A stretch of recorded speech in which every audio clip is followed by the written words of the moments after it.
Hi, welcome to Homeschooling Chronicles. A huge benefit of homeschooling is when to study. So the child now decides, first of all, as in which part of the year. You're no longer tied to a school calendar to decide when you need to study and when you need, more important, when you need to take a vacation.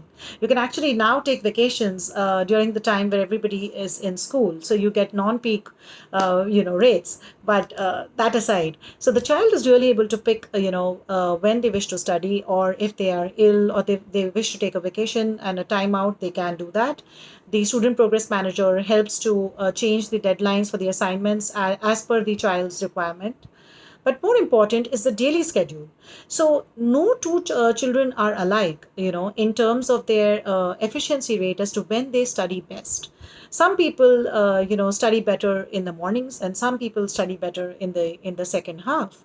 Like my children, for example, study better in the second half. So what we have done is that, and we tried this actually as an experiment. We tried studying in the first half, and then we switched to the second half, and they are doing better now.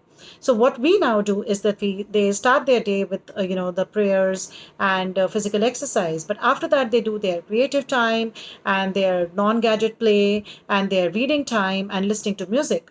And post lunch is when we sit down to study, and they have realized that they work better this way. They are able to study more, they are more fresh. So this is a flexibility which cannot be offered in a traditional school. So because they obviously cannot cater to different kids and their efficiency timings.